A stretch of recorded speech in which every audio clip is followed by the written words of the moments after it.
This week we welcome a new guest to the show, Dr Charles Kos. This was a megalithic discussion, and I may as well call it part one, because whilst this is Charles' first time on the show, it won't be his last.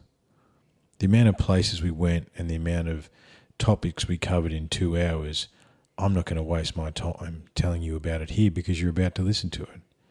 However, what a cool discussion. And I really appreciate Charles coming on the show. I appreciate his time, his knowledge, and his research. I will put his YouTube channel link in the description. Please go and check out his work. You guys deserve just to get into this one, so I'm going to be quiet. I've got some big news to announce, which I'm looking forward to share with you. However, now is not the time. As always, we are brought to you by The Bearded Hippo. You need a beard and a trim, go and see Pat and the boys. You need some fresh ink, go next door to Market Mafia. Tell them Unlock the Code sent you. And as always, we are brought to you by getzen.com.au. Interesting times, guys. The chaos continues. However, we're forging forward here at Unlocking the Code. I hope all is well. Please look after yourselves. Be kind, be cool. Take care. And we'll talk soon. Cheers.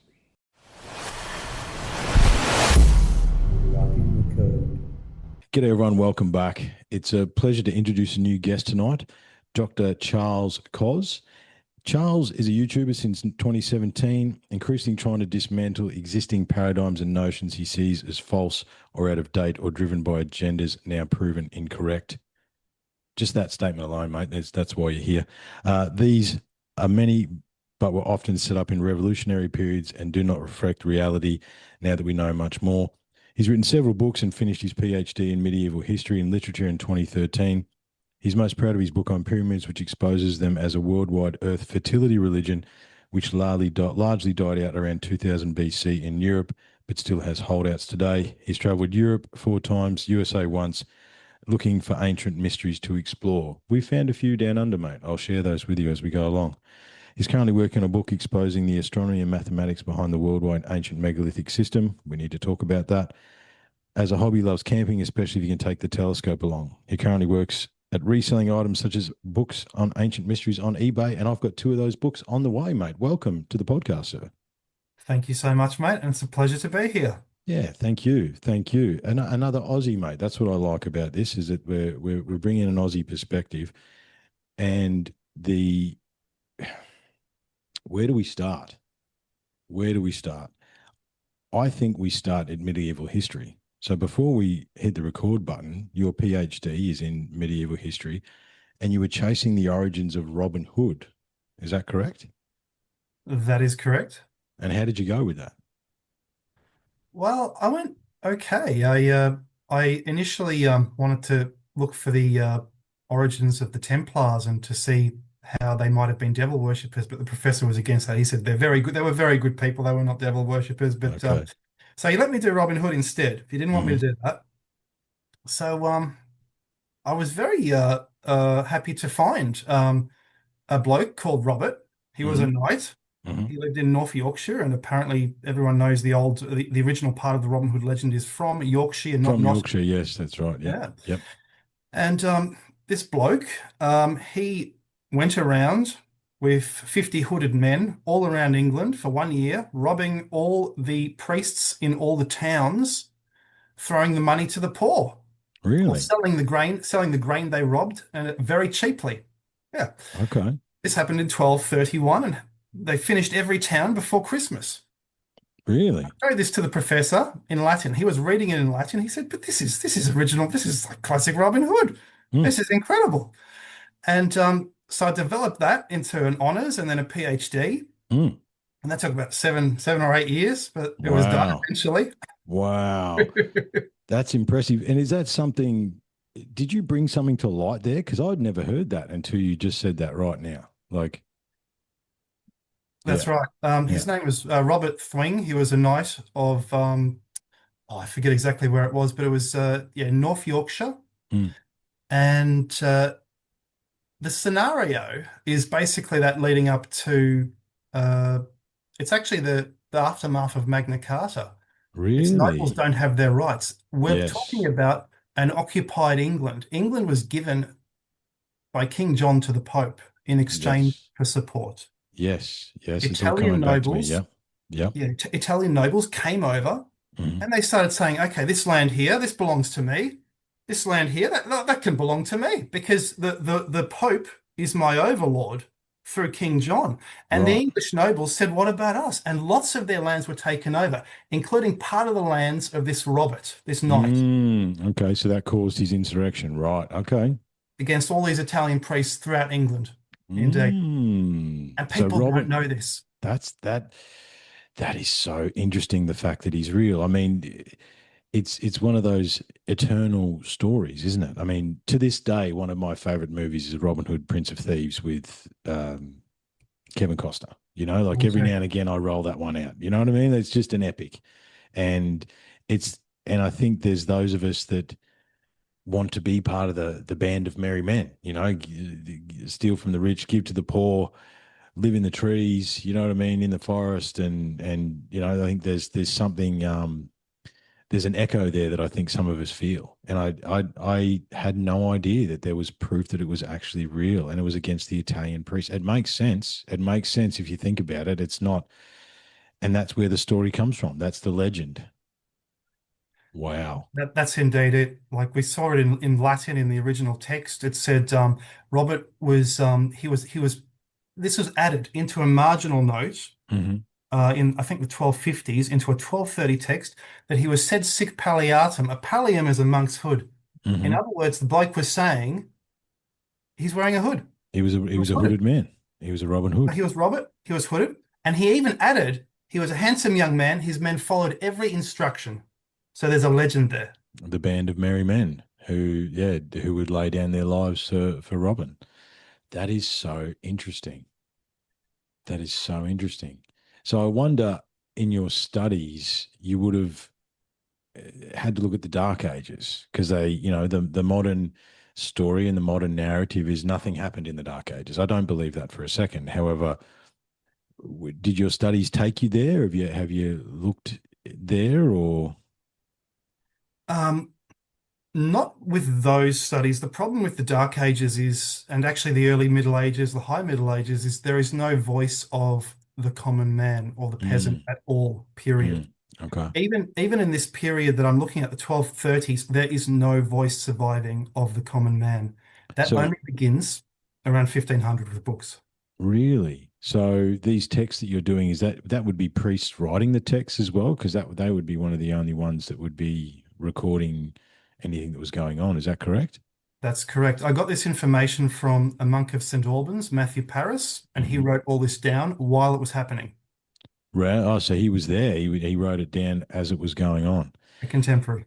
And I've got to ask, how did you find that text? Because I mean, you've just like I feel like we're revealing something tonight. Like we know who Robin Hood is. Like that must have been a bit of an adventure itself. Talk to us about how you actually came across that text. Obviously, you can read Latin. Is that correct? As you No, we can pretend to read Latin. we can Every pretend? medieval Yes. scholar is basically pretending to read Latin because it takes about 20 years to really learn it. Mm-hmm. And every monk, every monastery had their own type of Latin, their own vocabulary. So you can learn one, Really? another one's different. Okay. How did I find the text? I had to read every book on Robin Hood, Mm-hmm. and I had to break the paradigm. The Mm. paradigm said Robin must be a yeoman. A Right. yeoman is an early middle class peasant farmer who owns a bit of land. Mm-hmm. They said Robin Hood has to be a yeoman. And a bloke called Holt, historian from Mm. England, he wrote a really good book on Robin Hood. And he found a peasant called Robert Hod. He said Robert Hod seems to have been part of may have been part of Robert Thwing's movement of robbing from the rich, giving to the poor. And I thought, well, hang on a sec, forget about Robert Hod. Mm. Let's look at Robert Thwing, the knight, Yeah. running this thing, the leader. Yeah. Yeah. And people thought, well, he can't be him because he's a yeoman. And my professor actually found the medieval definition of yeoman, instead of the late medieval definition, which is early middle class, the Mm. medieval high Middle Ages definition is someone who works for the king, Right. cavalry. Yes. Okay. Right. And all the scholars just ignore this. Is it what? I mean, look, I've got 1,000 questions. Did you find the same sort of pushback trying to undo the paradigm of Robin Hood? Is that we all do, trying to explore these mysteries and all that sort of stuff? Because there is a narrative, there is an accepted paradigm within the system that must be adhered to. I suppose is that something you came up against, or Yes. Like it took a while to get the PhD through. One of the professors was a bit of a socialist, and she was saying, I need to write more about how the rich were, smiting the poor and oppressing the poor, and how this oh, evolved and developed the legend. And I thought, well, that's not really what I'm talking about. And my professor kind of supported me on that. So, eventually, a bit argy-bargy, and we got it through. But, it's a PhD is about actually changing the paradigm. So, mm, and this is the thing that most people don't know. They support all these academics. If you want to do a PhD, you have to discover something new. that's right, yeah, yeah, It's a yeah. discovery. Mm. I mean, become one of the things that we've said here a couple of times, and is that I've got my 10,000 hours looking into these ancient mysteries. No, I didn't attend a university to do so. However, I've done my time and I've read these papers and I've read this stuff. And then you start digging into the source material that comes from these papers that are like 2,000, 3,000 words. And the source material is a couple of hundred words. It's like, how did you take 300 words and turn it into 3,000? These two things don't go together. And as you say, it's people rehashing uh, or giving another perspective to push their narrative, or you know what I mean? It's an interesting thing. That's quite true. Um, I will add that it's very easy once you get started to just keep writing and writing and writing, and eventually you got to cut it down. And that's the hard bit, really, Yeah. for me anyway. Cutting it down. Wow, you get rid of some of your research and So how long was the PhD paper that you wrote on Robin Hood? 100,000 words. It's got to be 100,000 words. That's the wow. Because the average book's like 20,000, isn't it? Or is it? I think books start around that's low for a book. I think it's more like 30, 40 for Okay. a lower end, a shorter book. Mm. And some of these novels might be, they're so Yeah, thick, they'd it's be so thick. Yeah. 150,000 literally, Mm. like these days. So have you released that? I mean, I know you're a writer and you're a researcher. You should release a book on that. You know, when you said Robin Hood, like that's of the grand old myths and all that sort of stuff. For me as a kid, like that was one of them. It's like run around with a bow in the bush, and you know what I mean. Like there's something definitely that echoes through to today. But you should do a book on that, because I feel like, again, I study a lot of this stuff, and I didn't know that you'd actually found him, and that's so cool. Yeah, I mean, I was going to head in that direction, and the professor wanted me to, but I actually got so tired of the academic world and all that, so Mm. I just needed a big break from it. And then, one year becomes two or three or four, and then we find ourselves here. So, Yeah, yeah. yeah. Well, look, mate, you got my vote if you ever want to pick it back up and put it into a book, because I think that's very cool. So, what led you to the ancient advanced civilization, or the megalithic civilization? What was your, everyone has their moment. Is it something you've been looked at since you were a kid, or is it something you picked up later, or where did you start in this grand old mystery that we're all so involved in now? Well, I started with looking at Stonehenge, and for some reason, I was really, really interested in it as a little kid. Mm, So I'd go to the library, I'd look up all the books I could. I wish I could go to the other libraries where I saw in the computer catalog they had other copies about Stonehenge books. And eventually, I read so much about this, and I realized, you know what? They don't know anything about these people. They just assume they were more primitive than we can imagine, hmm. and they sort of built this thing by accident because they were savage brutes. Yes. Yeah. Yeah. Yeah. Right. Yeah. Yeah. So, look, my background, just so you understand, Charles, is in logistics. I was a logistics specialist at a project management level in oil and gas and mining and all that sort of stuff.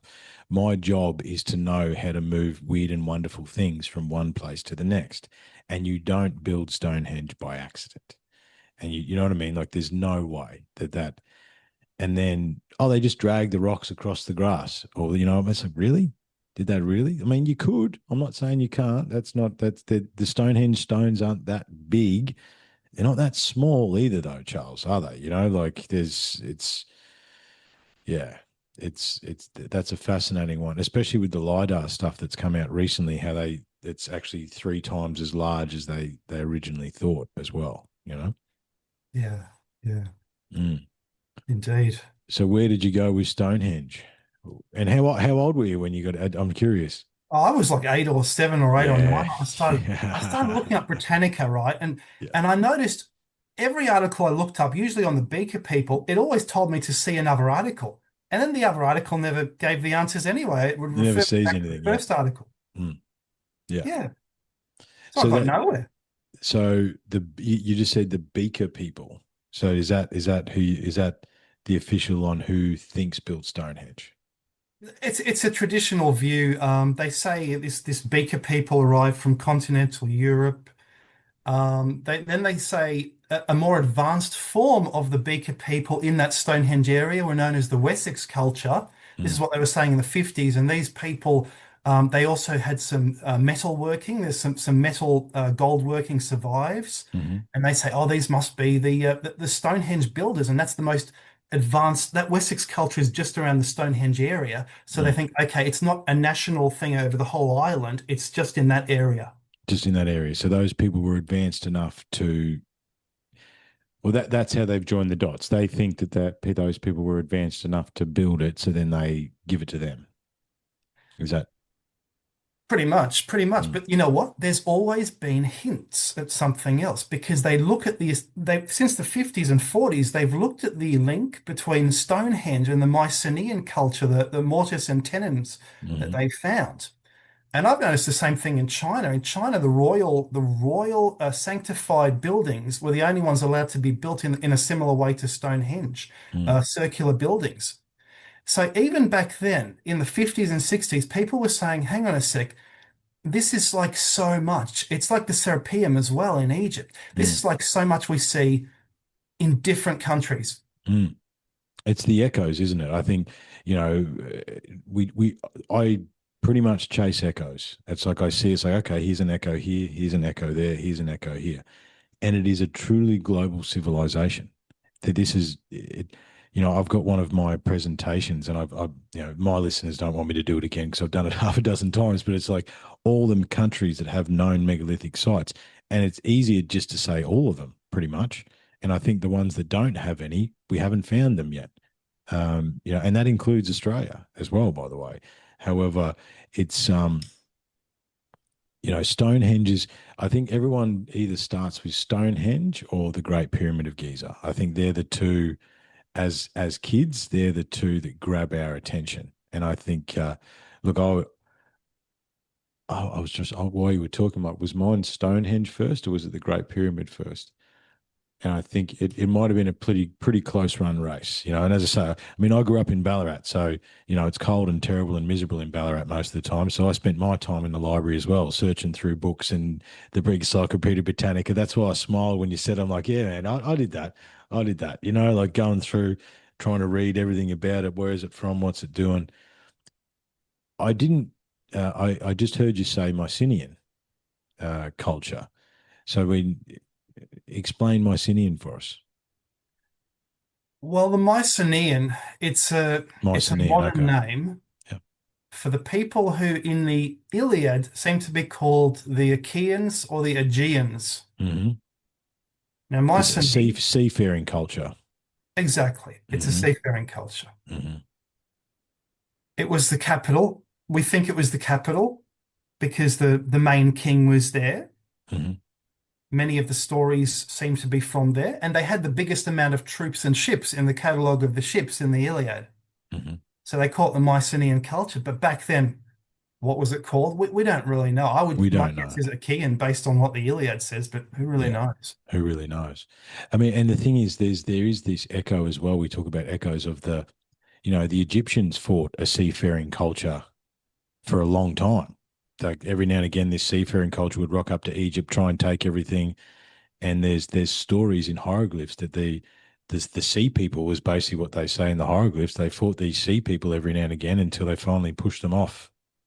Well, that's the story. You know, when we come into talking about seafaring people, I think we don't understand and we don't know how long we actually have been navigating the seas.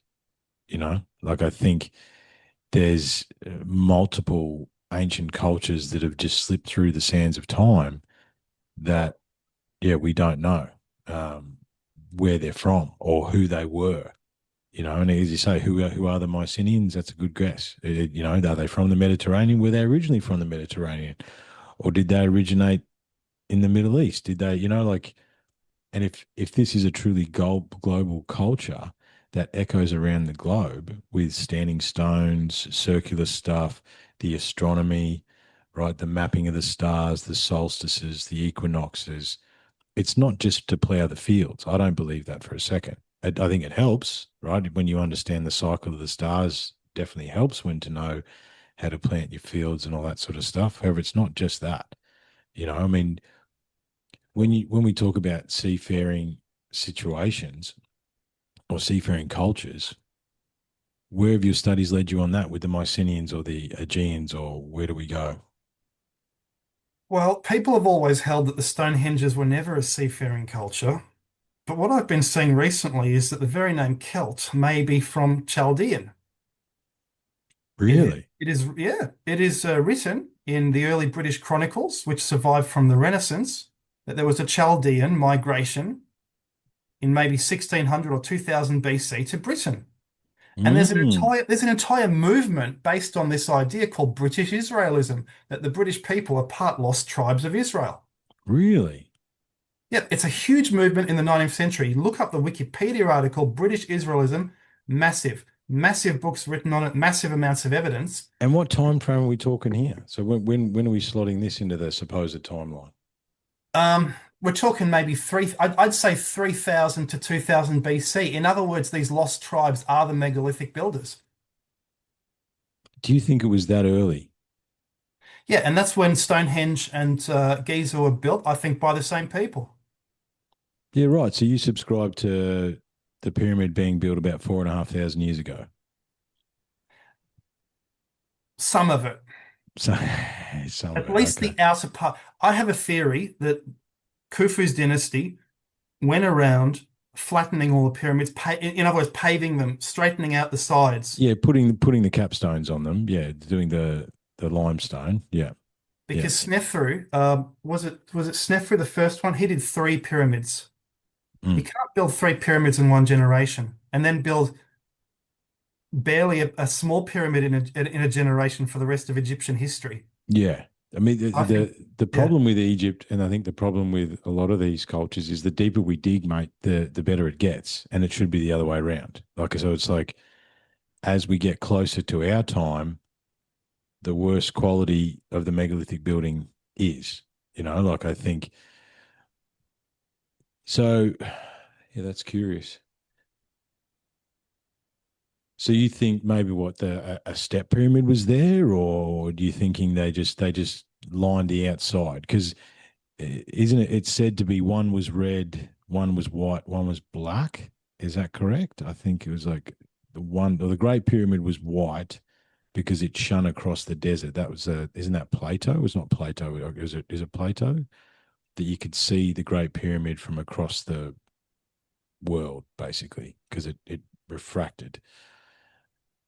It was certainly some later Greek who said that. I think Mm. from memory it was the two were white and the Menkaure pyramid was colored. Yeah, yeah, yeah. I don't think the one. Yeah, they did if they ever had coloured.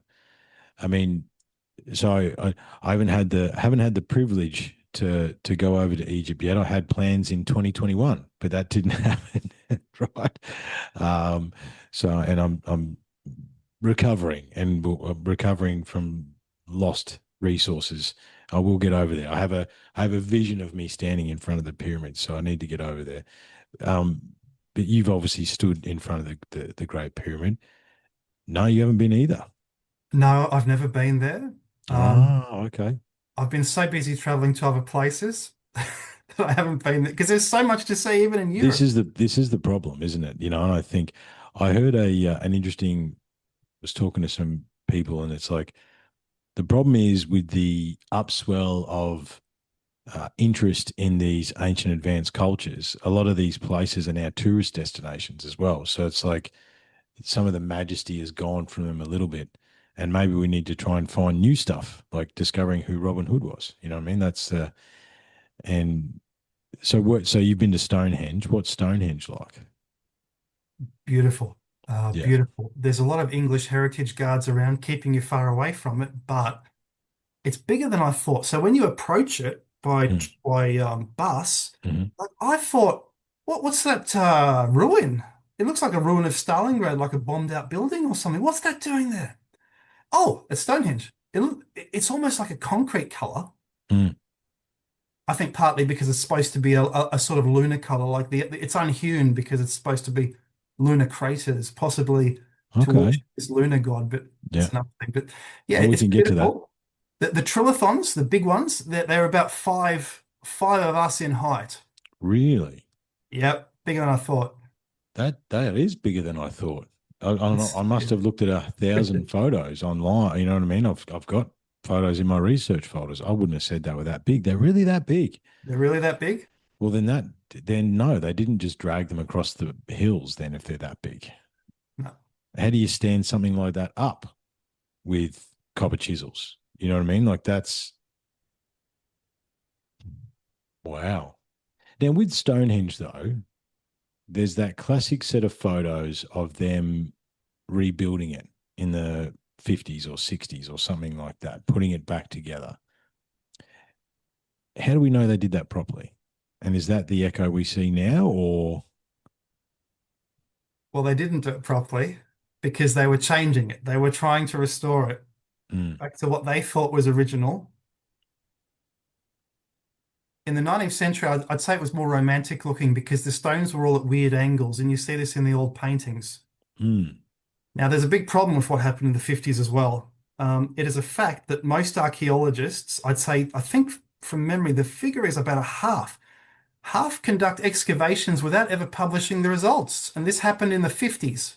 In right? Stonehenge, Atkinson never got around. He called these Stonehenges howling barbarians, but he never got around to publishing his results. He was one of the people who did the restoration work I think it was done between the 30s and the 50s. Mm. So we don't know too much since he never published it. And maybe some of the others have been published, but I'm not sure about that either. Yeah, right. We can't find that anywhere. It's just it's into the ether and never to be seen again. Uh, I'm not sure. His papers might survive somewhere. Robert Temple, I know he buys up the papers of old archaeologists, and he can see, he looks up original pictures that they've taken of the Sphinx or whatever. Mm. Somewhere they might survive somewhere. But apparently, lots of museums, universities don't even want the old papers or old books of their old professors. They just chuck them out. Lots have been lost in this way. Wow. And isn't that, it's like, sometimes we think there's some nefarious plot to keep this knowledge from us. And no, it's just the janitor threw it out when he died. That's it. Do you know what I mean? Yeah. Like there's no nefarious plot. It's like that was the end of his tenure and they threw it away. It's but it's what I find fascinating is that a lot of I've sort of zero focused in on Australia and because when I started looking in once I got over the majesty and Pumpunku and all the go through all the massive megalithic sites you go wow look at that that's crazy then I thought about it logistically then I stood back and went hang on a minute there's a very big Australia sized hole in this megalithic puzzle and I think, have you heard about Australia's Stonehenge that existed in Mullumbimby up until the 40s? Yep. Yeah, Yep. yeah, yeah.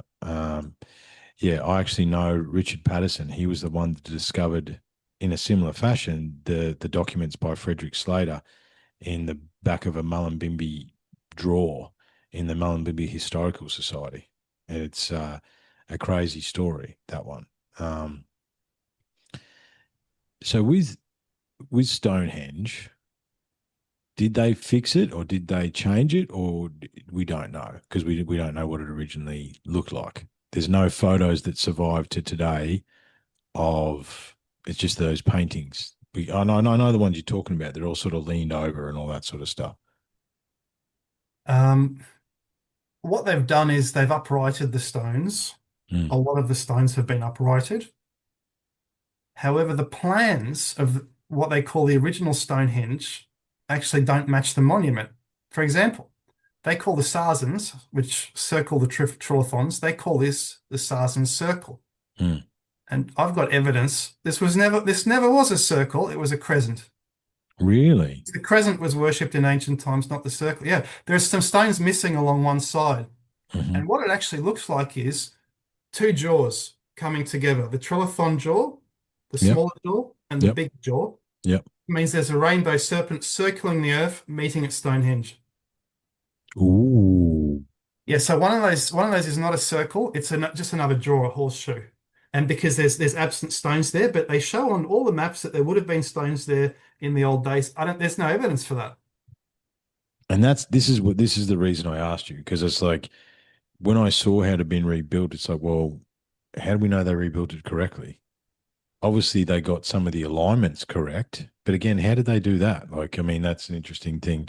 Or did the solstice alignment stones survive in their current form? It was only the trilithon, the big ones on top that have fallen over. Oh, I think that one was the heel stone's always been at a funny angle.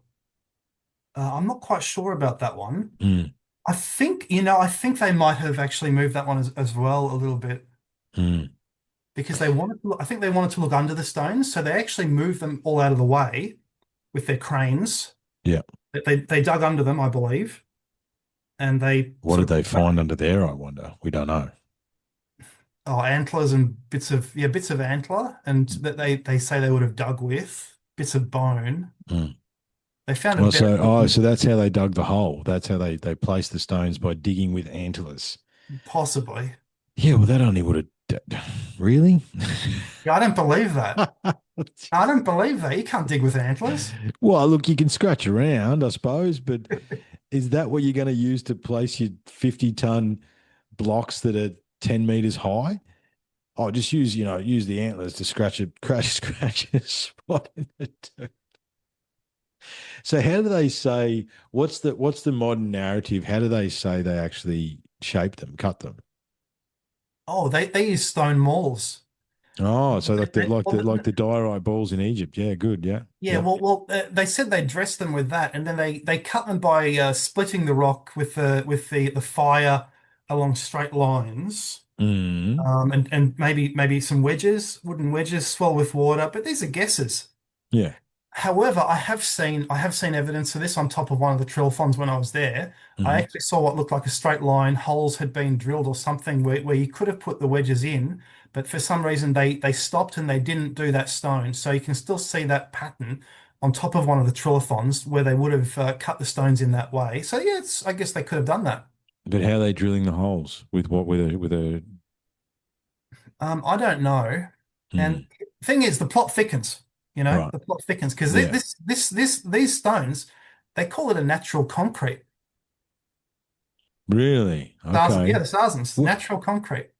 what type of stone is most of Stonehenge? Do we know what type of stone it is? Is it a limestone? Is it a They call it Sarzen stone after the local area because the area was called Sarsbury or Salisbury, and there yeah, was yeah. Old Sarum not too far off. Uh, Okay. they also say it's named after the Saracens because and this sort of fits the legend that the giants from Africa built this. In other Yep. words, there's a very old legend. Yep. International people came and did this. Yes. Yes. You Well, I mean, see? this is I think I was following Hugh Newman and I can't what is it Mike Collins? Is it I know they did it. They did a giant book recently anyway. And they went into that basically going, well, everyone says there's giants and we're going to prove that there's not. And now I think they're still researching it and they've released one book proving that, that it's potentially true. It's like, all these things we dig into, it's but we're not going to get past natural concrete. So you think they were molded, maybe, or we don't know? We're just guessing. I'd say we're still guessing. Hmm. They people say it's a natural concrete which happens to be local to the area. I think it's still all guesswork. Mm. But a lot of those, some of those stones, they've said came from Scotland, don't they? Like there's not just the stones that are local. Isn't there some stone that's come from over 40 miles away or 400 miles away? Some of those stones, is that correct? Yeah, so for a long time they've been saying the bluestones come from Wales. Wales, that's what I was. Yep, yep. Now there is an ancient legend that the whole thing comes from Ireland, from Killamis uh, mountain in Ireland. It was on top of a mountain. Okay. Makes us think of Newgrange, which is also on a mountain. Hmm. The stone they have been saying comes from Scotland is the altar stone, which is so there's three colours there. There's the grey stones, the sarsens. There's the blue stones, Hmm. and then there's this sort of white grey stone, which is the altar stone. There might have been two, Yeah. and they say this one comes from Scotland. Maybe it does, maybe it doesn't. I mean, and Uh, when they say that, do they know, they have an idea where the quarry is? Like, it's like, or they just say that's a stone that is in Scotland, it must have come from there, sort of thing.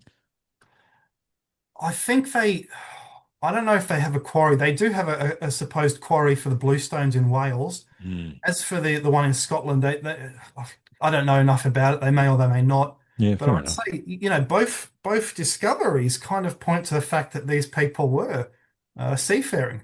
Mm. Well, how are you transporting stones of that size? I mean, how are you even moving stones of that size up a hill? Like there's a story out of South America where another race basically found Pumapunku, right? And in reverence to the gods, they decided, and they found, because the other thing about some of these sites, as you probably know, is that they find unfinished stuff, right? It's like they walked away from the job, right? And there's the same in South America. There's megalithic blocks that are at the bottom of hills and stuff like that that are just there. Um, and the story goes that in reference to the gods, in reverence of the gods who built the stone, we're going to drag this stone up to the top and we're going to set it in place. That's what we're going to do. And the story goes that thousands of men tried to pull it up the slope or push and pull it. Long story short, the rope snapped and it killed like 1,500 of them, just rolled down, just mowing people down. So it's like when they say from a logistical perspective, oh, it's just manpower. Well, yeah. In what form though? Like, are we using, because you need on using a crane, you've got your ropes that allows you to your multiple pulleys, which allows you to lift more with less. Now, as far as we understand it, I'm pretty sure that was a Roman invention. Well, invention is a loose term as well, Charles. I think. I think a lot of these ancient societies found things. I don't think they created them. I think they found them or they found records of them. Um, However, yeah, I mean, it's but before we're opening up into several rabbit holes. I want to ask a question. The scoop marks, when I say scoop marks, you know what I mean, right? With the like the is I've seen scoop marks supposedly on those stones at Stonehenge. Is that have you seen some of that, or did you see that when you were there? Uh, can't remember, but I was there in 2012. But I believe I have seen pictures of those scoop marks on Yeah, Stonehenge as well. yeah, yeah. What I wonder, and I don't know whether anyone's done this, has anyone measured the scoop marks at the unfinished obelisk, the scoop marks in South America, and the scoop marks on Stonehenge? And I wonder whether they are of a similar width. And if they are of a similar width, then that lends to a tool of some kind, some sort of standardized tool. So, I mean, concrete. So they call it concrete. But again, you still got to drill into it. So it means you need a harder, because I know what you're saying. You do the lines and you feed the fire into the things, and that causes a crack down the middle. and then you can dress the stone with something that's harder than that stone in a primitive fashion. Can be done, can be replicated. But how are they drilling into it? Or what kind of, you know what I mean? Like that's without, because what age are we talking here? It's not the Bronze Age, the Copper Age. Like this is ancient. They don't have any metal at that stage. What's the common narrative when Stonehenge was actually built? Stonehenge is around 2000, starts around 2300, goes down to 1800 with all the rebuilding, so it's Bronze Age. Bronze Age, okay. Pyramids are a bit earlier, Copper Age, apparently. Copper, yes, yeah, yeah. Copper diorite balls and copper chisels. Because you can move a 70-ton lintel stone with copper chisels and diorite balls. Of course you can. Uh, so from an astronomical perspective, which is, and obviously don't give away too much of your new book that's coming out, um, what's your what have you found at Stonehenge that we may not know about, or is there anything you can share there? Oh, lots, lots. So in the 19th century, the discoverer of ley lines, I'm not talking the bloke in the 20th century, I'm talking a bloke called Edward Duke. Mm-hmm. He lived at the house now occupied by Sting, the singer. Right. Okay. Yep. Beautiful house called Lake House. Huge mansion, very old. He went around with a buddy, digging up all these old graves, all these old mounds. They wrote a book about it. But he noticed a north-south alignment. You head due north from Stonehenge, you hit Avebury. In between, there's Silbury Hill. There's a north-south alignment going all the way up and down England, right to the top. And I've made a video where I've got one of the Ordnance Survey maps, which actually shows the ancient sites, and it crosses one hill after another, after natural scenery, after Stone Circle, again, all the way up from north to south. And they all line up, don't they? It's like it's a direct line. I've seen that. I've seen that. And Yep. and then I thought, okay, let's subdivide. Let's check if this is subdividing the area of the land. And there's approximately equal area with Google Maps on both sides of Britain of this line. Really? Someone else suggested to me this line, that line, another one there, British flag. So English flag actually shows the partitioning of the land, the crossing of the land into quadrants by land area from this location. So they knew the land area. How do I know this? Julius Caesar talks about how the Druids are always babbling about the size of the earth. They spend all day talking about measuring the planet. Mm. So these people are doing this, and we know into the pyramid as well, the Great Pyramid, full of dimensions of the earth. Yeah, absolutely, absolutely. I well, and I'd never thought about the British cross. I mean, where does that British cross come from? That's a good question, right? Is that an echo in itself, potentially? Many of the aspects of Christianity, I think, were already there before Mm. Jesus. Mm. I Uh, was more thinking about the flag, as you said, like the flag like that. It's like I'd never thought about where that symbol actually comes from. And it might be a representation of what you're talking about, the ley lines that exist yes, on because the Britain. nation is represented by the cross. Yeah. So the land is as well, possibly. Yeah. Yeah. And I think that, and this is what I was talking about before, echoes. It's like, I had a thought actually. No, we'll get to Egypt later. I had a thought. I wanted to share with you. So, as far as the henges are concerned, you spent some time over there. You've seen Stonehenge. Did you go to Avebury? You went on a bit of a megalithic hunt. How do they reflect Stonehenge? And is that what sort of led you to believe that they're not put together properly, like they're the two half circles? Have they tried to restore other ones to make them look similar, or? So Avebury was after William Stuckley found it and started documenting it and drawing it. It was mostly demolished by the local people as a kind of quarry. Mm, In the 19th century, early 20th century, someone went around marking where the stones were with a kind of concrete bollards. So you can actually see, you'll see three concrete bollards and then an original stone. and then another Right. 3 bollards or 2 bollards, and that's Avebury, but most of it is still gone. There were 2 serpentine pathways coming into the circle, so showing 2 snakes came through. Uh, Hmm. there was a bloke who wrote about this back in the 70s. Oh, I forget the name, That's okay. uh, but yeah, I mean, massive. Avebury's massive, and massive ramparts around it as well.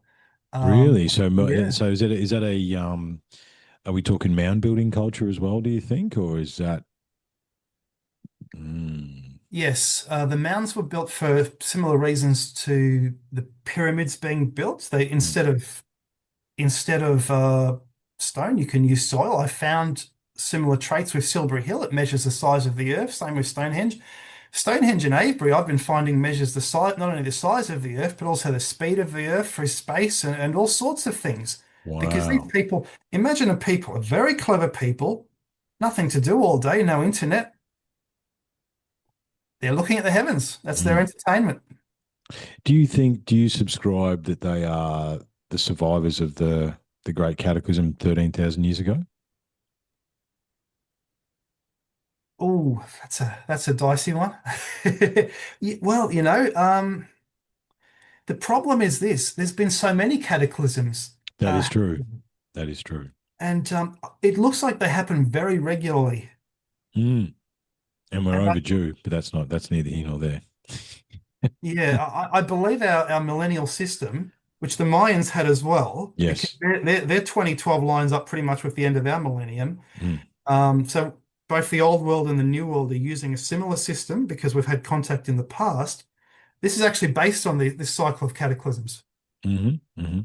Do you think uh, look, let's leave the timeline alone because you are totally right about cataclysms, mini ice ages. They happen semi regularly, super volcanoes. And I think the timeline itself is something that needs to be discussed. I've wondered about what cataclysm does to carbon dating as well. So does that throw our timelines out? Um, do you so that, again, let's leave timelines alone. Do you think that we've reached an advanced level multiple times and then been brought back to Earth? Pardon the pun. Yes. Mm, I agree. I agree. But I mean, so we talk about cataclysms. The two major ones that I'm aware of, 70 odd thousand years ago, which was the Sumatran volcano, which brought us the human race supposedly down to under 10,000 people, 5,000, depending on which paper you read on that. Uh, and then 13,000 years ago, which is, the sea level rose 400 foot across the world. But throughout that as well, we started talking about the mini ice age that accelerated the fall of the Roman Empire, which was about 1,000 years ago or so, or 2,000 years ago. Um, they happen semi regularly, but also I think they happen because the planet is so big, they can happen locally as well. Like advanced seafaring civilizations might get wiped out by their own volcano, and we never even knew they existed. Like, and and I've often wondered as well, like when we see all the old maps, it's like, well, who did that? Like it's like, how do we? Whose map is it? Is it a copy of a copy, or like you got the Piri Reis map? There's a book that I need that's like the ancient maps of the world that I want to try and find a copy of, because I'd like to see that. You know, so you keep teasing us with like a seafaring global culture.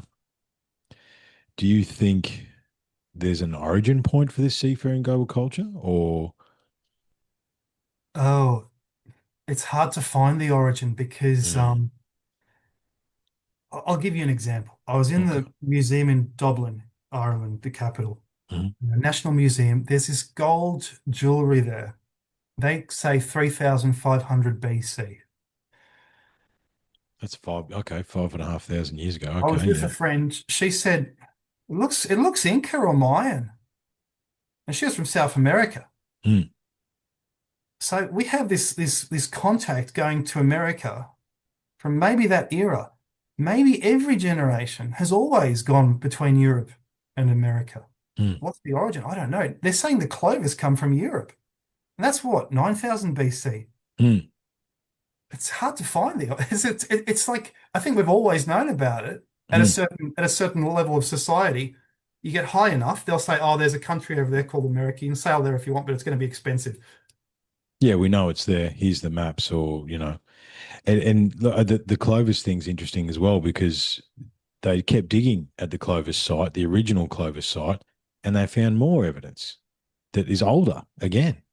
That dates back past the last cat. The 13,000 year marker, right? Oh, It's and again, the deeper we dig, we have a saying around here, Charles. A good spot's a good spot, mate. You know what I mean? Like, well, you're a camper. Good spot's a good spot, mate. What's the yeah. chances when you go camping, you find a good spot?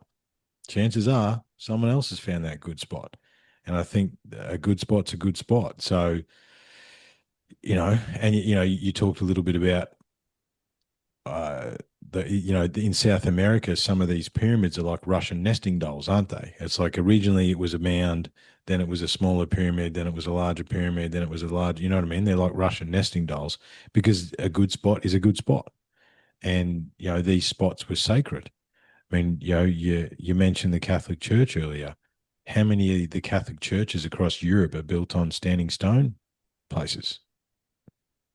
Like that's the conquering army, isn't it? We build our deity on top of where your deity's from.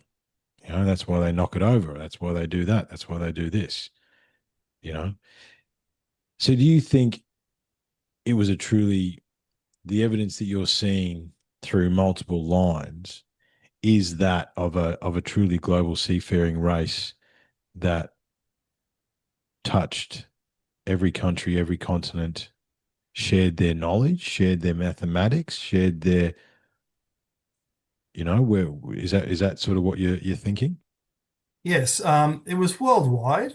It was partly spread through, you could call them proto monks. Hmm. And I would say the whole, you see their relics in the monastic religion. Both Asia and Europe have kind of similar looking monks who shave their heads, dress up in certain colors or not, live Yeah, high that's up true. in That's true. monasteries. Hmm. Yeah, I think you see some of these remnants of monasteries on the mountains of Peru. Lots of these things they call fortresses are actually ancient monasteries for the elite. Okay, that's interesting. That's interesting. That's interesting. So if you, so proto monks, that's fascinating. Because again, after a while, you get over the big shiny stones, right? And it's like, okay, now for me personally, I start thinking about things logistically, but then through logistics comes mathematics, comes geology, comes trigonometry, comes like you don't just do this stuff. There is so many levels you need to get to as a society before you can even begin to contemplate building any of these things out of stone. I mean, you talk about the monasteries up on the mountaintops in Europe and stuff like that. That's an insane undertaking that you need so much skill and so much base level knowledge before you even attempt it. Is the base level knowledge an echo from another time? Is that it's passed down, continually passed down? It is. It is. It is, and one of the relics is the imperial system. We see imperial units. This is the measurement system used at Stonehenge and at Giza. So imperial in feet, inches, that sort of stuff. More than that, there were more units. There was Okay. the rod, there was the chain, especially these two units. These units were used, I see them everywhere. And every time you encounter a megalithic monument, you will see rods and chains. And they're quite long units. So we imagine a rod is or maybe about 5 meters long or so. I forget the exact measure, but That's okay. you see, like one of the things I found, the King's Chamber, uh, the floor it's actually literally two rods by one rod in diameter. But everyone says, Really? oh, it's they talk about an inexact amount of feet. They're always banging on about feet. Mm. There were so many more units. Another unit that was used, 100 weight. We Yeah, don't we 100 weight. don't Yep. we Yep. don't talk about that anymore. I found that so many of these make better sense in 100 weight than in tons. Today we only talk about tons. Well, 100 weight is a much tons better is, unit. or it depends on which way you look at it. There is a ton that's imperial, isn't there? There's an imperial ton and a metric ton. They're two separate things. So if you took those units of measurement and you've started playing with them all over the different megalithic sites and you're seeing echoes, interesting. Very. Exactly. Even in Australia, Mullumbimby, there's a small mound at Mullumbimby that you mentioned Yes, there earlier. This is. is Yes, there is. Yeah. and this smaller mound, I showed Evan Strong, Steve Strong. I just applied rods to it. It makes good sense. That might be a model of the Earth. I believe all these pyramids and actually people have said for a long time that these pyramids represent the Earth, or at least half of the Earth. Half Hemisphere. of the Earth, a hemisphere. Yeah. And if the whole Earth I believe the number 666 was used to describe the whole Earth, Earth worship, Mm-hmm. which means half of that is what, 33? The Mm-hmm. Mason's number. Mm-hmm. In other words, they're talking about 33.3. pyramids, hemispheres. Yeah, okay. Interesting. And this is the mathematical echoes that we see. What I find fascinating as well, Charles, is that, and it's definitely something that our generation has observed because we grew up analog, but we've come into digital and now we're into the computer age. As our technology has advanced, our ability to read and understand these monuments has deepened, but we wouldn't understand that, we wouldn't be able to read it without that level of technology. You see what I mean? So it's like, I wonder, as you say, these proto monks have put this stuff, embedded it in all sorts of things all over the planet. And it's like, it's almost like a puzzle. So, well, when you get smart enough, you'll be able to figure it out, you know? And they did it over and over and over and over again. And I wonder how many times they did it as well. That's an interesting thing. Like, how many different versions of civilization, if we are to say that cataclysm happens regularly, which it does in the grand scheme of things, they're going to come back and do it again. I wonder and I worry. And one of the reasons I do this show is like, who's going to do it this time? You know, like, who's going to embed it? Or have they already done that? I mean, there's into some interesting stuff about the Hoover Dam. I don't know if you've looked into the Hoover Dam and its alignment and all those sorts of things. There's potentially lessons that have been learnt that have been put into the Hoover Dam by the Masons as well.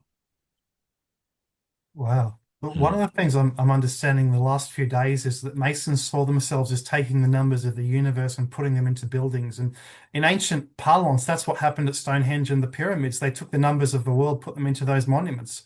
Mm. Yeah, absolutely. There's a And connection. there's absolutely a connection.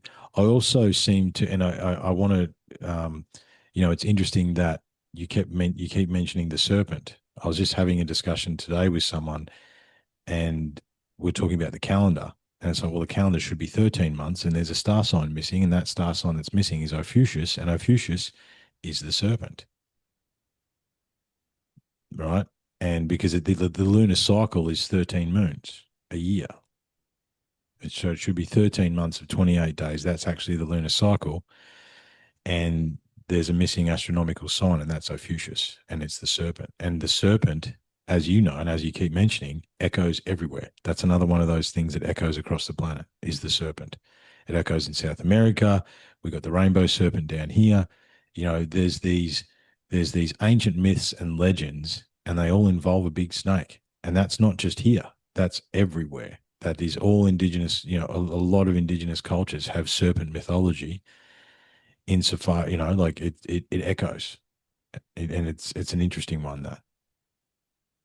Yeah, I do wonder is there a lunar aspect? When you see a crescent moon and you Hmm. see it's almost like one end is trying to reach around and grab or Yeah, that's especially true. during an Yeah, eclipse, especially during especially an in an eclipse. eclipse. Yeah, yeah. It's like one end is trying to grab the other one. So they saw the eclipse as the recreation of, in some ways, of the world. World's Mm. being born again in an eclipse. So every time at Stonehenge there's an eclipse, or actually every sunrise, what I've noticed at sunrise, the stones are eclipse shaped because they're the shape of the serpent's head. So Mm. every sunrise, it's actually shining on the outer part of the Southern Circle. So it's as if it's a crescent moon or an eclipse taking place every single morning at Stonehenge. The world is being recreated and protected by a new creation. And do you think, uh, and this is more instinctual to me, is this culture, whatever we're talking about, we call it the builder culture, for want of a better term. I think science and spirituality were one. I don't think they were deemed separate. I think because these, they always say it's a temple or it's a fortress or it's a religious thing. What if it's both? Göbekli Tepe reminds me of that. That is, it seems to be a very much a spiritual place, but it's a scientific place as well because you can't build a place like that without science. And like I said, geology, astronomy, logistics, trigonometry, mathematics, force and weight, like all these basic tenements, basic things that we use every day have to be there. But there is something sacred about these sacred sites as well. That's right. And I like how you do that too, because you're asking questions that no archaeologist has ever been inquisitive enough to ask. But without Mm. asking those questions, no discovery can ever occur. So they always come up with kind of lame solutions for how everything was built. Everything they say about how everything was built, it doesn't make any sense. No, it doesn't. It's not even practical. It doesn't. And look, we're you could mention Baalbek. Baalbek is the one that makes no sense to me whatsoever. I don't know how they did that. I don't understand how they put 1,800 ton stones on top of smaller stones on top of a hill. Now, I'm here to tell you right now that we cannot do that today. Um, and the story is the Romans did it. The Romans were great at recording things. If the Romans could move 1,800 ton stones, they would have did it everywhere. This is the thing too, because they love their monuments. You know what I mean? Like if they had the technology to move the trilithon stones, we would know about it because the Romans would have wrote about it. They would, you know what I mean? Like we have that much Roman literature that we would have known. But if you follow the Roman story, they trekked across the desert to Baalbek and built a temple on top of the trilithon stones as a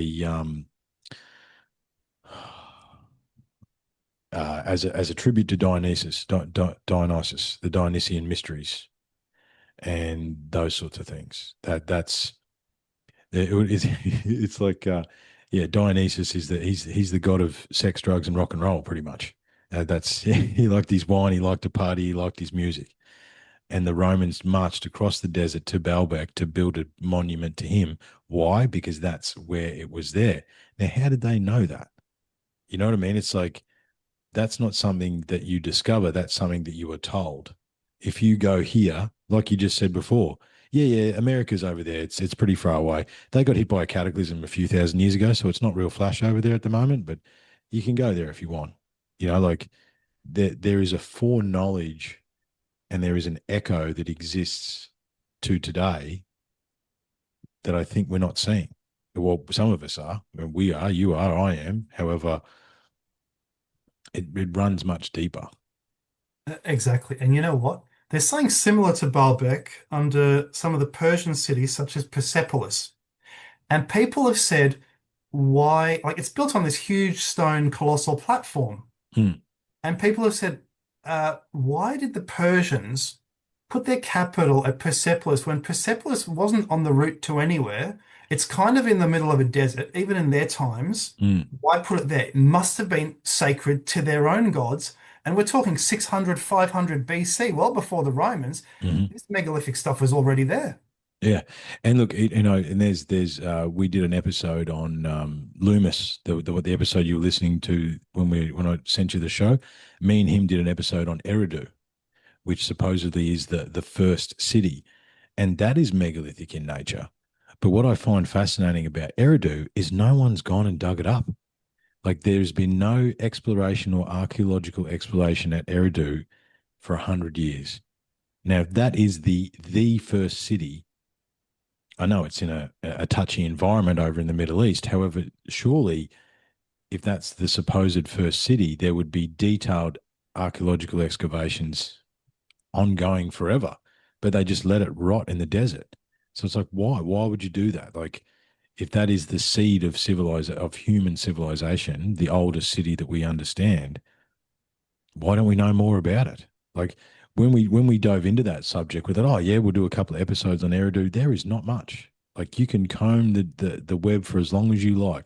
Like you just said before, Charles, what happens is an article goes to an article that refers back to the first article that goes to the third. You know what I mean? Like there's only like 5 or 6 papers to just go round and round and round. It's and that's sort of where you become conspiratorially minded. It's like, why are we not actually truly exploring this? What are we not meant to know about these things?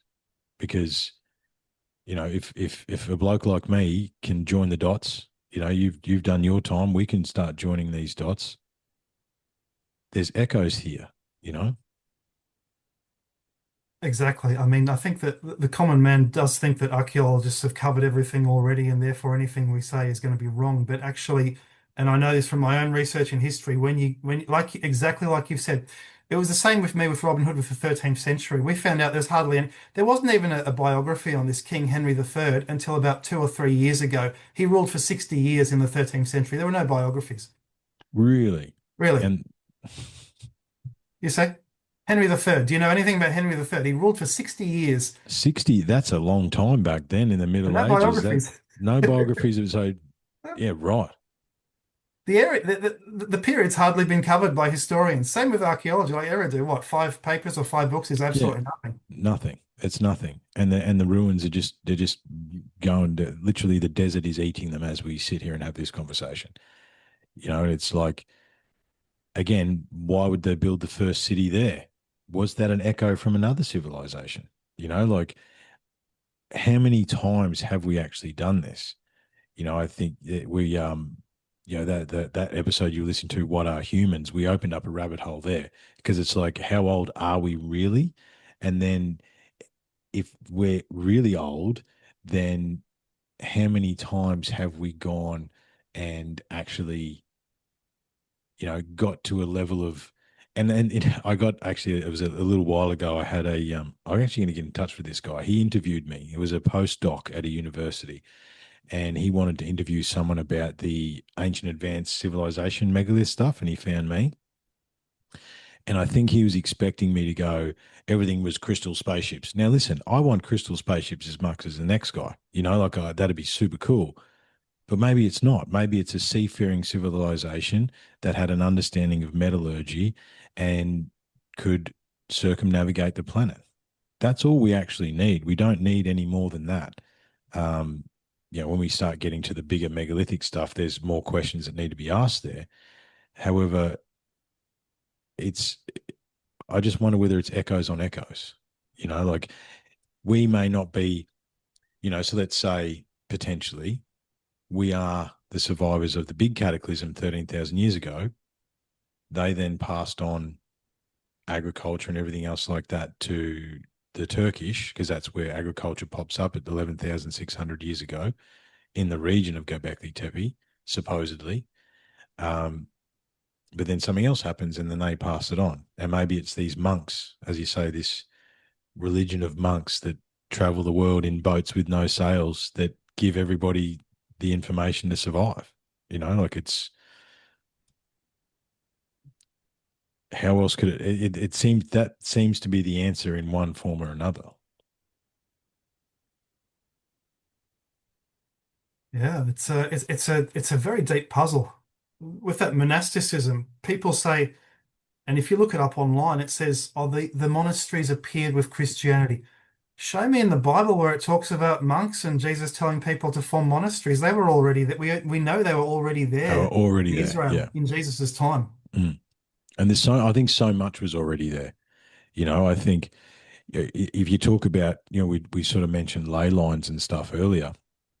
There's a series of megalithic temples that actually are off axis, right? So you've got the north, south, east, west ones, and there's a series of them. I think through Cambodia, I can't remember now, but there's a series of them that the axis is off, and do you know how much the axis is off? It's off by the axis of the planet, right? So does that mean that they were built when the planet was standing upright? There's an interesting question. So then, how long ago was that? Like what are we actually talking about now? And it's just a question. I'm not saying that we know. I'm not saying that, like but if everything else lines up north, the current ones line up north, south, east, west, and then there's a set of them that would line up north, south, east, west if the planet was vertical and not off its axis. Did they exist before the planet was off its axis? It might have been telling us, we know about the axis knowledge. Here's the planet with the axis, without the axis. That's true too. That's true too. Absolutely. Maybe we're gonna build this one in the yeah. Well, hey, there you go. That's interesting. I like this. Yeah, we're vibing, Charles, because that's true. Maybe they built it off axis to show that they knew the degree of how the planet was actually at, how many degrees it was off its axis. That's Yeah, I fascinating. find I find a lot of this megalithic culture wanted to venerate the earth. Like I mentioned before with the pyramids, Stonehenge. So you might see bits of the earth in every temple around the Mm, world, every megalithic structure. mm. Earth worship. Earth worship, yeah, yeah.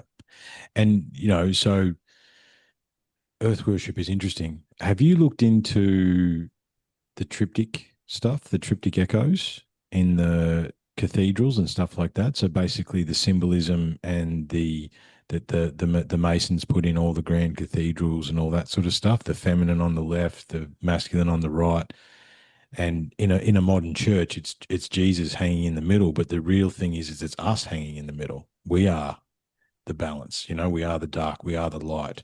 We have to maintain that balance of self. And there's just the things that they put into the architecture, the echoes, the flowers of life, the frequencies, the all these things. If you start digging into these cathedrals, number one, again, how did they build those? Really? I mean, even in Melbourne, there's some cathedrals in Melbourne that you go up there and go, they built in the 1800s. Okay, start digging into that. All right, cool. So the total population of Australia in the 1800s was in the hundreds of thousands of people, total, the whole country. But they had time to build those massive cathedrals in Melbourne and Sydney, and there's some up here in Brisbane. Really? And they did it with horse and cart, with stone that came from across the ocean. You know what I mean? Like, it's not lining up for me. Now, again, I'm not saying it's crystal spaceships, but I'm posing a question. Like, because it's quite amazing how they did that. It is amazing. Some people have suggested to me that did Australia have an unusual amount of stone workers and bridge workers or something like that in the early days? Because we seem to have, like, Melbourne is only from 1835, and Mm-hmm. by 1850s and 60s, we already have very big, well-built churches. Massive churches, yeah, in 20 years, yeah, yeah. Not rivaling like Notre Dame or anything else like that, but some of those cathedrals in Melbourne are unbelievable. They're amazing. Yeah. They're incredible, especially St. Patrick's. When I looked at St. Patrick's, I thought this is very much like a European or continental European, because the Irish, they're a bit Byzantine, and it's Mm, almost like a continental European cathedral. I think it's our greatest one in Melbourne, and it's mm. Yeah, St. Patrick's, that's the one. Yeah, yeah. yeah, and Unreal. there's and I think there's a whole lost science as well of the mathematics and intricacies and alignments of what's going on with all the different windows, the stations of the cross Mm-hmm. pointing to Yeah. whatever constellations in the sky. And no one knows anything about this. I think it's lost knowledge that was Mm, kept by the builders, and it might be in the Melbourne ones as well. mm-hmm. And and we don't know anything about this. I don't think these things were done arbitrarily. A lot of money and effort and skill was put into all this. They would have planned the alignments perfectly according to some plan. And we're not privy to any of this, whether it's Masons or whomever. Maybe that was what their job was all about, sanctifying the land by creating all these alignments to their gods or whoever they were, great architect, you Yeah, know. the great architect in the sky. My research suggests that the Templars might have had something to do with it. That's what my research suggests. Because I found, I'll send you some photos in Warwick, which is like 3 hours, 4 hours west of Brisbane, nowhere. There is a massive Masonic temple and there is a massive church built out of sand colored brick. And in the windows, and you can't see it. Like if you're up close, it just looks like a stained glass window. I was driving past and I went, hang on a minute. It's the there's the three knights of the Templar with their shields in the windows in Warwick, in Queensland, in the middle of nowhere. And again, that was supposedly built in the 1800s. Now, there is echoes of polygonal masonry surrounding a church in Gympie. I could send you some photos of that. Very interesting. One of the theories that I had was when the Templars were run out of Europe in the late 1700s, did they come here? And the Templars are the Masons, are the Dionysian architects, are the architects from Tyre, are the. You know what I mean? They are. And here's another thing, right? Um, Temples. Did the Templars go around building temples? Look at another sand-colored Templar building. And yes, the Aussie country churches are absolutely enormous compared to Massive. Yeah. their congregations. Yeah. They would have Unbelievable. been. Yeah. But yeah, Temple Church in London, when I was there, circular shape, interesting graveyard outside. It's sand-colored, like the one you mentioned. Hmm. And I thought that when I was there, I thought there is so much mathematics, and a huge circular area, almost Stonehenge-like pillars, strange faces, grotesques on the walls. What's Hmm. going on? Is this a map of the heavens somehow? Hmm. And I Hmm. thought you could spend a lifetime trying to decipher what they knew and all their books that have been burned and destroyed. And what Yeah. do they want to do with these strange churches? Mm. Another thing, getting back to the one in Australia, there's only a limited number of freshwater rivers in Australia. So That's every exactly right. civilization that comes here, yeah, they're going to leave building materials behind. It's going to be reused. Yeah. Yeah. And this is the whole point. Like, and it was a good I wish I could give credit to the reel that I saw, but it was like I think they were using Sydney, and it's like the churches in Sydney, and it's like, well, if you go to the Australian Register in Australia in 1820, there was only 40,000, whatever the number was, 40,000, 50,000 people total in Australia. That's it, right? Obviously not counting Indigenous, but of the European census that was taken at the time, which they had a good record of because most of them were prisoners, there's only like 40, 50,000 people, and they're building these unbelievably intricate, amazing structures using techniques, like you said, straight out of Gothic Europe. And it's like, how, why, you know, the Dutch things, and you talk about Australia, there's echoes of Dutch architecture in Sydney. Obviously we know the story goes the Dutch found Australia first. Did they settle Australia first? That's that's an interesting question as well. How much of our history do we not even begin to understand? Exactly. Do you know the story about Latrobe and the Keys in Geelong? Tell me. Tell me. So Governor Latrobe, the first governor of Victoria, famous for wearing a hat and feathers and being very proud of himself, he was visiting Geelong one day with the lime workers. There's a cliff there, and it's actually near a freshwater spring on the beach. And he was presented with a set of keys that one of the European-looking keys that one of the workers had just dug up, and they reckoned it must be centuries old. And it's close to obviously Geelong's freshwater river, and that you Hmm. have a spring nearby. And there are some brick kilns there in the cliffs, and I was examining some of them, very old colonial bricks, and I was thinking, might these bricks even be from earlier European civilizations like the Spanish, the Hmm. Portuguese? Marco Polo mentioned a country called Greater Java, and he said it was full of gold. Now, this might be Borneo or Hmm. it might be Australia. According to a Frenchman, it's Australia. So they knew about this country full of gold. Hmm. The Spanish and Portuguese and possibly Dutch looked for some of this gold and built some settlements here. It Hmm. may have been top secret, so we'll never know. Especially with the Lisbon earthquake in the 1700s, it wiped out their Casa Indica, which is the case studies of India and the Indies and the East. Hmm. We don't know. No, we don't. And I think I tell you, like we were the last. So unlocking the code was the last field team on the ground at Jakikundu with the supposed Gympie pyramid, right? Now it's not a pyramid; it's a pyramidal shaped ridge that, from a certain angle, definitely is pyramidal shaped, and it looked like a step pyramid, if anything else. Now the story goes is that's where the polygonal wall came from, right? Was from that site. I don't. We won't go into that tonight, but I don't buy into that. I'm happy to have a longer discussion about that another time. Polygonal masonry, step pyramids, South America. You know what I mean? And then it's like, then we go, okay, we know that the indigenous made it to South America because not only do the Australian indigenous exist inland of South America, not just at the tip, they still have like jamborees, old school Aussie jamborees in tribes in South America to today. And the bloodlines are over there as well. So it's like, what are we talking about? Because again, you go to who loves gold? Well, South Americans love gold. The Spanish love gold. You know what I mean? Like, and then you can go to the boomerangs that are found in the tombs of the pharaohs, and they are known as the foreign weapon. That's what they call them, and they're boomerangs. And he comes to the thought that I had last night, Charles, that I think you'll find fascinating. Where did the ibis come from? The old bin chicken? Well, that's a sacred bird of Egypt.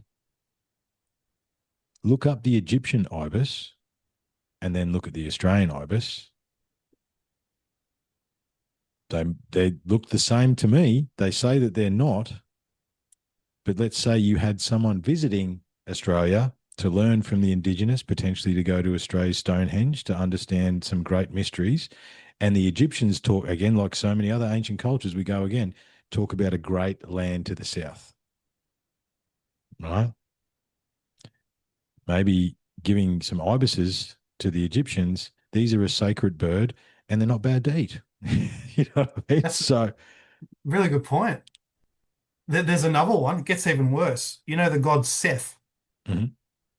What animal is it? Some have suggested it's a kangaroo, Is it a kangaroo? Oh, or they say it's a dog or it's a kangaroo, but it's not really a dog. it's not really It's a not dog. satisfying. Yeah, some have suggested it's a kangaroo. I can't That remember the author back in the 60s. I'm not joking. That gave me chills, man. Yeah, That just gave me chills because that it looks a lot more like a kangaroo, doesn't it? If you think about it. Ooh. and he's the god of death, maybe because Australia's in the underworld. Uh-huh. There you go. There you go. Yeah, look, I'll share some of our stuff. We've made some our own discoveries here in Southeast Queensland that I'll share with you offline. That I'd be very curious for you to have a look at. We found Palladian alignments. We found this thing that we call the imprint, and yeah, we found there's a site up here that, again, it's on neutral ground, right? So it's on neutral ground. It was a meeting place for everybody for as long as anyone can remember, and there's these little echoes on this big sandstone plateau, and it's crazy. And they are the echo of who, what, where. I think, look, I firmly believe that there's still standing stone circles outside Mullumbimby. We just haven't found them yet. I think they're buried in the bush out there. I do believe that. Hope You know, so. we just need a lidar drone. I just keep saying that because they're $12,000. We need a $12,000 lidar drone, and we'll find it. You know what I mean? Send it up, put it in a grid pattern. We'll find it. When I was down at Mullumbimby with Richard and we went to the Stonehenge site, we saw all the standing stones and the spiral stones and the stuff that's just everywhere around there.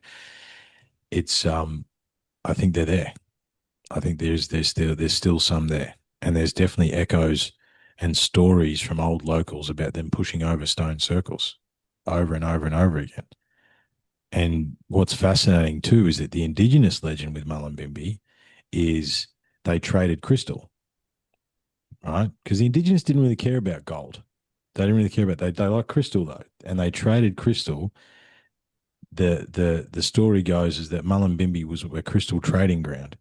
Now I don't know if you've been to Mullumbimby. You know what's there? The Crystal Castle. It's one of the Oh, biggest, some of the biggest crystals in the world are in Mullumbimby at the Crystal Castle. Cool place, very cool place. They've got an amethyst cave that's almost as big as this studio. Like you can sit in it. It's unreal.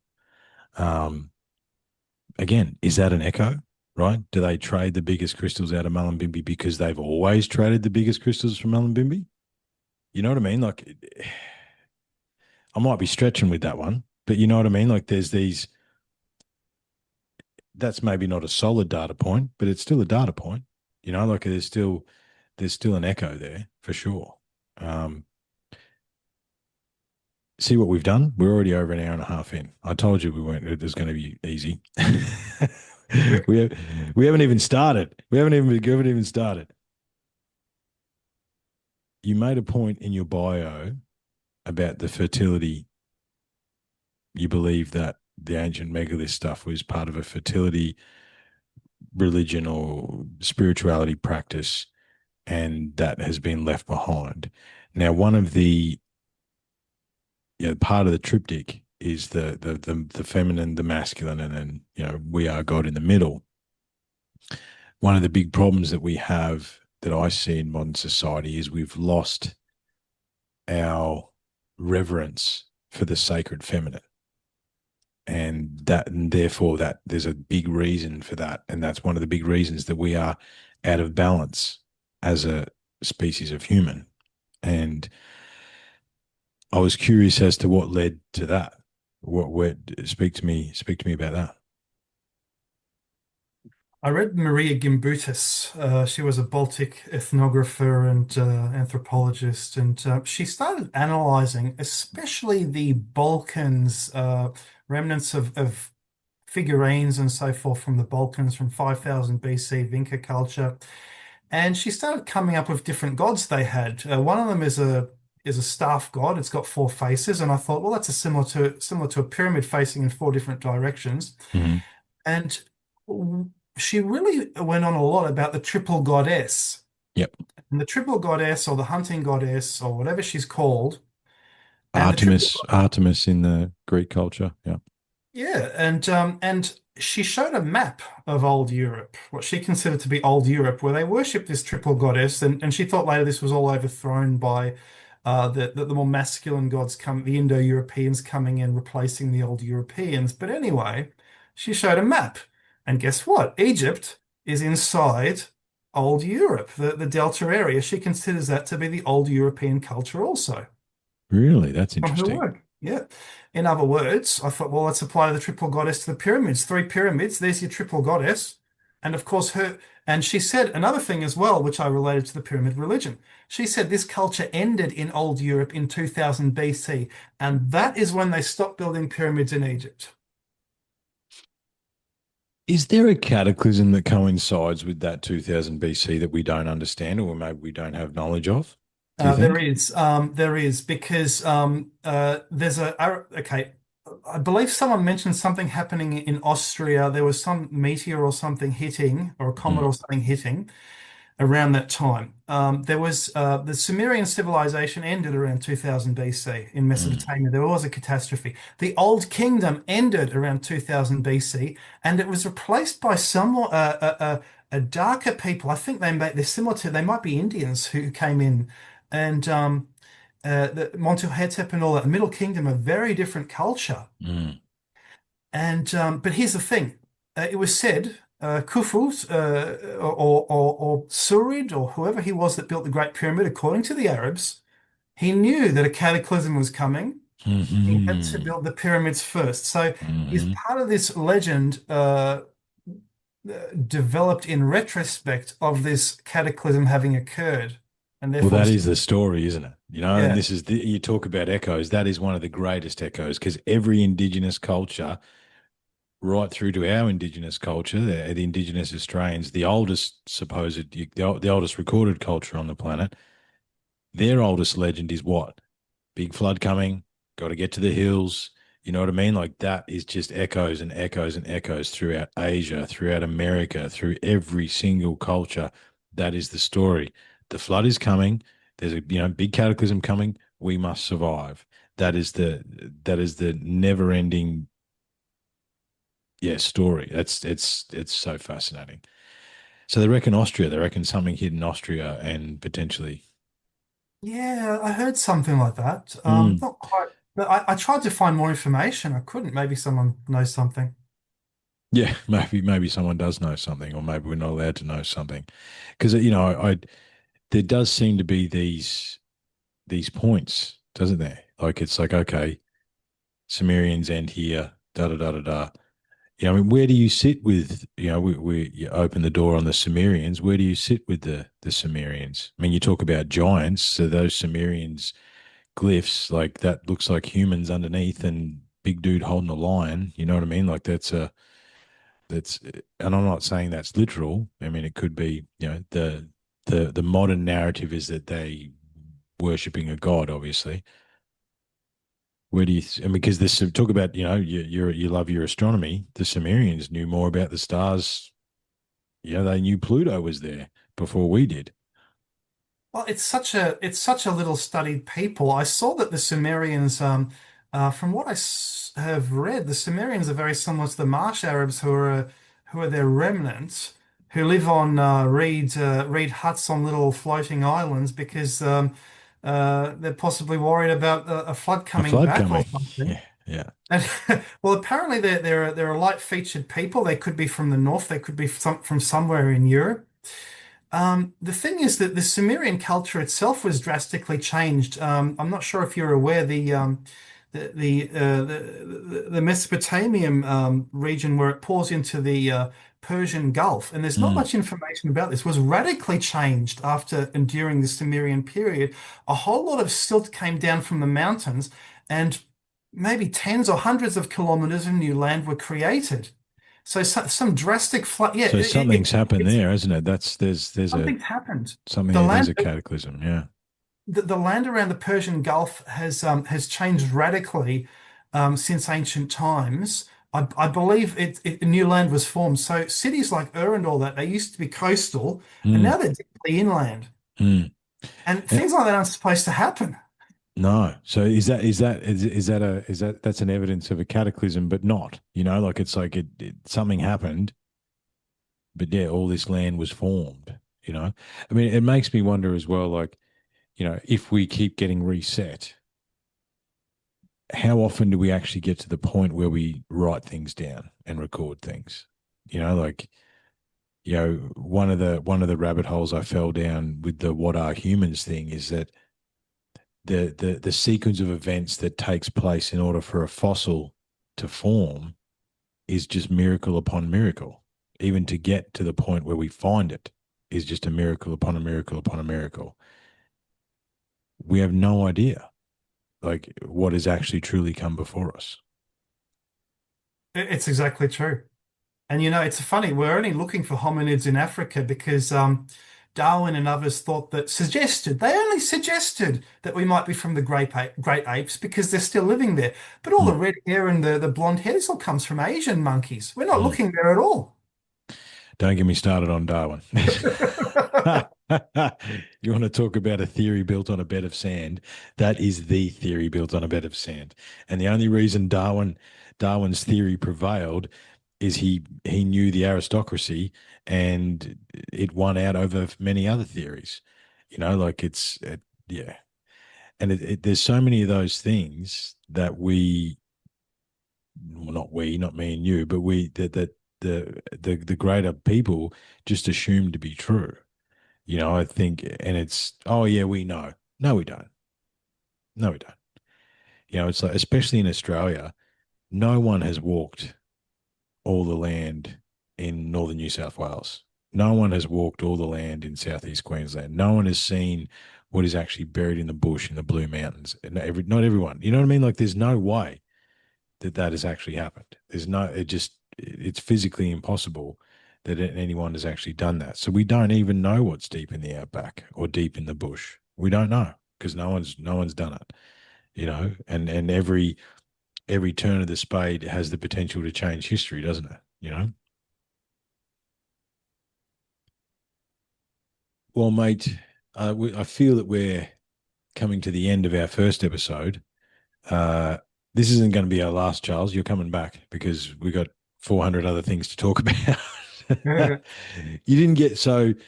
It was just the triple goddess stuff that led you down the fertility cult, or was there more echoes with that? Or before we move on from there? Well, I've since found a lot more about that, but I was relying mainly back in 2015 with that book, In Search of the Origin of Pyramids, and I have ordered more copies, so I'm happy to send you one of those as well. Oh, appreciate that, Uh, mate. It's I was relying on her research to show, look, there's three pyramids. We worship a trinity from even before Christian times. Hmm. They've tried to fit the Christian religion into the earlier trinity. Absolutely, There yep. were trinities of angels. Maybe there were three Marys as well. Mm. So, and we see the three pyramids at Egypt. So this shows that, and there's always been two theories about the pyramids in Egypt. Were they built one by one with each generation, or was there a unified plan? And the people who study the geometry of Giza, they always say, look, this was built to a singular unified Yeah, plan. there was a plan. Absolutely, yeah. I would almost even say the Nile Delta. If you look at it from overhead, not only does it mirror the Milky Way, but it was built. That whole section was built from an individual plan. I think that's what makes sense to me. Delta is very interesting. It's interesting. I just bought a copy of Diodorus. Never had a copy before. I've got this a Loeb edition, right? Mhm. And he was writing that the Egyptians hold that mankind began in Egypt. Really, So, so I'm thinking there must be a tremendous history of mankind just in Egypt alone. you would think so. You would think so. I mean, it's one of those ones that, yeah, look, I need to get there and see. Oh, well, here's, let's cover off a couple of big questions before we finish up for tonight. What do you think the pyramids are for? What do you think they are? Uh, it's a representation of the northern hemisphere of the planet. It's a hemisphere. The reason they build them square, I believe, is partly because they were venerating the four compass quadrants, but also because the bricks are square. Because Mm, in Europe, they built round mounds, which I mm, believe are the same thing, and they just use soil, so they made them circular, like the Earth. mm. Stonehenge, I believe, also maps the Earth, so it's at least venerates the size of the Earth, so it's round. Um, But do they have a function? I mean, because anyone that I know that's been there that I've talked to about it says they feel like they're a machine or something. There's a function to them, and it's not a tomb, obviously, but the three big ones anyway. But if they're not tombs, what are they? What do it's a you good what? point because yeah, the vast scale of the Giza pyramids, and even the pyramids everywhere you look, they're on a vast epic scale Mhm. that defies comprehension because they're so much bigger than the cathedrals we build. And they've found. I heard tell. I haven't picked up any more, but there's tell of even bigger pyramids being found in South America again as well that make Teotihuacan look small. Which is I think imagine I that. suggested, yeah, I believe I suggested in my pyramid book from memory that they were creating a home for the fallen god, the fallen angel, which is inside the earth. So they had to be very big because there was literally a god living inside. Um, so it had to be on this scale. But of course, that leaves so many other questions for people who are inquisitive. That leaves so many other questions unanswered, like why the machine-like quality of them, why the truly epic scale. Hmm. I mean, It's and still unnecessary. it is unnecessary. This is the whole point. And then, you've got the pools of mercury that have been found beneath South American pyramids. Now, mercury is a naturally forming thing, but not to get a whole pool of it in a stone. Like there's, massive in megalithic built pools, and it's full of mercury in the bottom of these pyramids. It's like, well, what is that for? Right? There's the water, the constant battle for in the water table in Egypt that, they found water in the bottom of these pyramids as well. And that's the thing too. That, like you talk about the Great Pyramid, yeah, sure. There's this massive thing above the ground, but if you go beneath it, it extends beneath the ground as well. And it's like th- there has to be a function. It's not just, it's not just some grand spiritual project. I think Yeah. you know, I just don't, I don't buy that. There's got to be, there's got to be original function. Well, And I've come up with you're right. I've come up with some etymologies of pyramid. I believe it's a European word, so it's a barrow with a moat. Barrow moat, pyramid. We look at Peru mountains. We look at barrows in England. It means burrowed in the ground. burrowed in the ground with People, water, with the moat, his moat's yeah, water. the mid at the end. It means mother, or it means moated, or it Mm, means mound, hmm. because all mounds had a moat. Yeah, You look at mounds in England, or even Glastonbury or Silbury. Silbury Hill has a moat around it. It's a pyramid with really. a moat. Same in Egypt. Yes, the pyramids in Egypt, they were supposed to be in the middle of water, right? They're a Hmm. moated Hmm. barrow or whatever it is. I believe it means mountain in European, pira, or pile Pile, basically, yeah, very similar to pile, the yeah. word pile in English. Mm, So for some reason, it's supposed to be, I believe it's supposed to be Genesis. At Genesis, the God is coming and shining on the deep waters, and hmm. the pyramids are shiny. They're white. They were all white colored. Even Mm, Newgrange, there was a white facade. hmm. They're Hmm. redoing Genesis to recreate the world for some reason, as if to protect, to make sure the world does recreate if there's a catastrophe. I think it's something like that. Yeah, there's definitely the echoes are definitely written in there. I do wonder about that. One of the so here's a bit of a left wing. Here's a bit of a left brain thought that I had, because these monuments are amazing, right? You got the Great Pyramids. You got about the one in Cambodia that's built on the swamp, which defies logic. Um, all these massive megalithic sites, the big ones. Think about the big ones, especially the ones that line up with ley lines and all those sorts of things. Think about all the big ones that line up with ley lines across the planet. Um, let's pretend for a second that they have, again, this culture that we're talking about, the builder culture. Science and spirituality were one. They weren't separate. If that is true, what is the true science behind these monuments, behind these sites? And what I think is missing, let's pretend they are some sort of machine, for want of a better term. They serve a physical purpose as well as a scientific purpose. Then what is missing from all of them is whatever powers them. The power crystal. We'll get a bit weird towards the end here, right? The whatever actually make, because again, and I'm more talking about the ones on the ley lines, because if they're picking up on the magnetic energy of the earth, right? We can't, we're getting towards the end of our time tonight, but we started talking about offline electromagnetic anti-gravitic propulsion, right? So let's pretend for a second that the way that you move a 2,000-ton stone is you float it using magnetism, okay, in some form or another. Now, I know that sounds a little crazy, but tell me how else they did it. Well, I believe it's not crazy at all because the Arab legends talk about this. They say something was tapped with a stick and the stones floated around. Magic Oh, carpet. yeah. So and we don't know the ultimate origin of the stones. We don't know that the same people who built the pyramid actually quarried the stones. We don't know if I actually, based on my reading of Herodotus, I Mm. believe these Old Kingdom Egyptians cut up bigger stones because Herodotus talks about, I think he says there are 30-foot stones on the site, and I don't know of any or 30-meter or 30-foot stones on the site that made up an earlier monument he called the Causeway. Then it's not the same as the existing causeways from the pyramids. It was a different monument Hmm. with carvings of animals, Göbekli Tepe style, much older. Yeah. I Okay. believe they recycled much of this into the pyramids. So there was already so much there. Um, and as for the machine idea, it's interesting because the Arabs said the Egyptians put all the science, all of the world's science, into the pyramid. So why not a machine aspect as well? Something to do with the area or what's underneath. Maybe saying geo Well, related, something related to let the Earth. let let me Earth's con- power. let me continue a thought process that I've had that is in one of my notebooks somewhere. So the Jewish, slaves of Egypt, and they run and they get chased across the desert for 40 days and 40 nights, or so goes the story, right?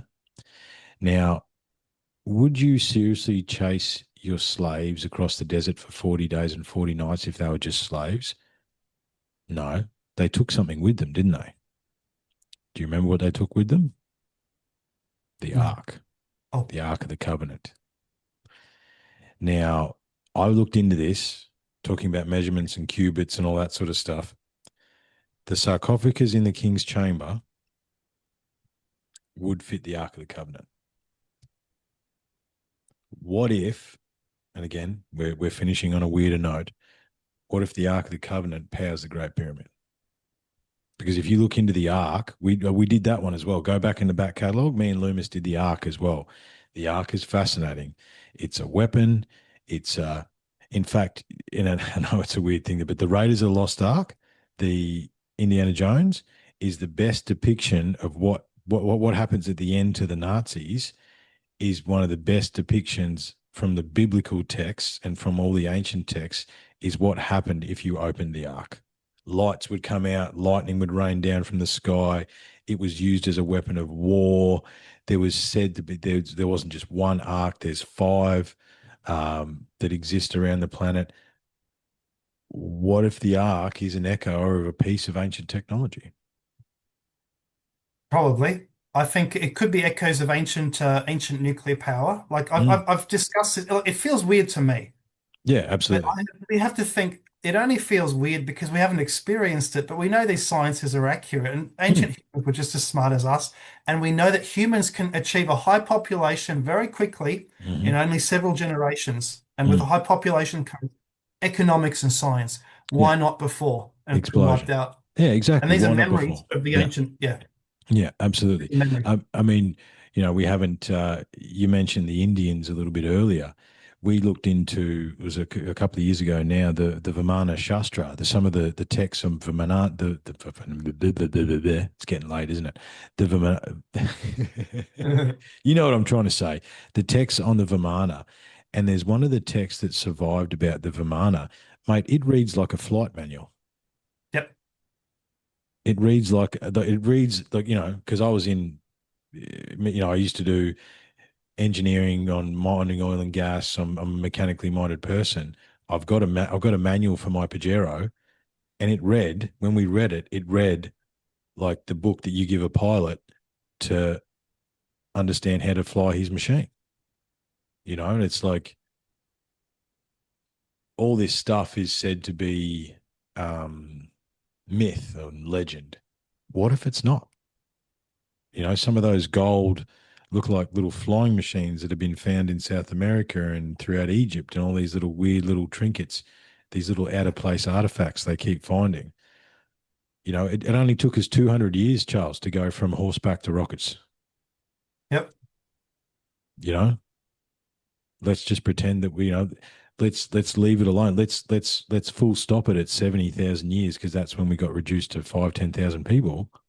Okay, let's pretend for a second then from 70,000 to 13,000 is a semi-stable period with localized cataclysms as opposed to global cataclysms. What are we going to achieve in 55,000 years before the next global cataclysm? If we went from horseback to rockets or to nuclear technology in under 150, like, Exactly. And memories of the past, unless it's some form of telepathy, memories from the past of high technology are the only way to explain these legends. yeah, absolutely. Absolutely. And I think that, I like the term genetic echoes, right? I think so. I imagine you might feel this as well. Me doing this podcast and talking about these mysteries, it's what drives me, Charles. right? And it's not a question. It's not a question as to whether or not I do this. Like I've been, the podcast recently turned 8, and over those 8 years, I've put it down for 6 months at a time. Oh no, I'm just gonna. I don't want to do the show anymore. I don't really need to do it. But do you think the research has stopped? No, it hasn't. Research never stops. The studying never stops. You know what I mean? It doesn't. And I don't have a choice, Charles. You know what I mean? Like I have to continue to dig. And it's like, well, why? Why am I obsessed with this ancient advanced civilization? I think it's an echo. I think it's a genetic echo. I think that, once upon a time in a land far, far away, that's who I was. Or I was part of that. And I don't know how else to explain it apart from that. I feel the same way. And also, your brain is keeps reaching the same conclusion on a daily basis based on everything you've read is the only way to make sense of it and to explain it. Yeah. Because we're Yeah. problem solvers. Yeah, exactly. The thing about it logically, it's like, okay, there was an advanced civilization that came before us that has shared its knowledge and embedded it in these megalithic societies. Do you think, I didn't ask this before, with your astronomy stuff, because this is another thing that I've looked into, or not looked into, but come to a conclusion about, because it's like, why? Why are they watching the stars? Why are they doing that? Do you think they're mapping cataclysm? Do you think they're mapping the next time it comes around? Yes, the, Is the it a Mayan cyclical calendar, for thing? example, that's a cataclysm map. Mm, And what happened in 2020 or 20, one Frenchman says the Mayan calendar actually ends in 2020, not 2012, and mm, therefore it's based on Jupiter and Saturn coming together. And mm. I've proposed a theory for how this cataclysm might occur because we are having tons of planetary lineups for the past 5 years Oh, after yeah. 2020. Hmm. That allows that Meteorites to allows come through. Yeah. meteorites to come through on the other side. Yeah. And that is Absolutely. at the end of the calendar. So that might have happened before. Hence, Mm, they created this calendar to let people know when it's going to happen again. mm. And I And the believe millennium, yeah, yeah, absolutely. And I believe the Mayan calendar, after we didn't, I think we got through 2012 okay, I'm pretty sure. It was looked at by astronomers, anthropologists, and archaeoastronomers. But I think the overarching message of the Mayan calendar, the one that I heard was, I think it's like a window, like it's like a 1 degree window of the equinox. So like it finishes between 1960 and 2040, and the message is look to the sky in your times, right? Then if you take Göbekli Tepe, enclosure D, pillar 43, you take Sid Rix's work and Martin Sweatman and Sid Rix's paper, that pillar 43 is measuring the cataclysm, and the stars that are on pillar 43, if they didn't have a big roof over Göbekli Tepe, you looked above, it's pretty much the stars that are on that pillar that are above that pillar right now. Right? Same thing. Look to the sky in your times. Right. And I think one of the things we don't do, Charles, is we don't look to the sky in our time. I think it was only, it was this year that a bus size asteroid went between us and the moon, closer to us than the moon, and we didn't see it. We didn't see it until it went past. Now, if that made it through, if that say let's say that's made of iron or a dense material, and that hit anywhere on the planet that's populated, game over. Localized cataclysm. Any major city, any major continent, gone. Like and we don't understand that. I think we've lost sight of that. And I think maybe that's one of the reasons we chase this stuff, Charles. Trying to bring that back into the consciousness. it's true. It's true. It's there for me as well. Like I'm also driven by the fact that I know these ancestors were very skilled and wise Hmm. people. So I want to just honor them somehow to show what they were capable of and to show people. Yeah, absolutely. And I think one of the things that drives me about this stuff is that what I see is this global culture, and it was truly global. And then in these fractured times, Charles, I think there's a measure of control to be had. But if we could show people that for however many thousands of years there existed a global culture where color, creed, religion didn't nothing mattered apart from looking after the earth, looking after the planet, and looking after each other, and devoting our lives to this scientific spirituality process through stone, and it echoes across the globe. That is like concrete proof that we can get along. You know what I mean? Like it's like it is. That's if we choose to, and we can pull together as a species. And I do feel that as well. And I think, yeah, it's yeah, it's cool stuff. It's cool stuff. So, what did you your first show with us, mate? Thank you very much, Charles. This is everything I thought it would be, mate. Thank you very much. And we haven't even started. I've got 400,000 more questions and theories to throw at you and things to share with you. So, um, you're welcome back, and I want you to come back. But I'll give you, what do you want to finish, mate? Have you got any questions for me? Do you want to finish on a different topic? Do you want to, is there anything that we haven't spoken about? Did we take too many right turns and you didn't get to say something that you wanted to say? What do you think? Well, thanks for having me, mate. I'd love to come back. It was absolutely amazing. I loved Yeah. it. You're a very Yeah. clever man. Because you see everything that's going on with the data that we have, Hmm. in 2025, all this new data that the internet's given us, the megalithic culture unites it all. Um, it's, when did you become aware? I'd like to know about this whole big picture, because the reason we've taken so many right turns is this is a whole world we're talking about, Yes. There's of so thousands many. of years. Yeah. And it joins. Yeah, that's why there's so many right turns, because one thing leads to another, leads to another, leads to another, leads to another, and it's all joined together. Um, when did I become aware? Well, I've always been a weirdo, right? Like I said, you weren't the only one pouring through encyclopedias as a 10, 11-year-old thinking that was good fun, because that was me too. Uh, however, I think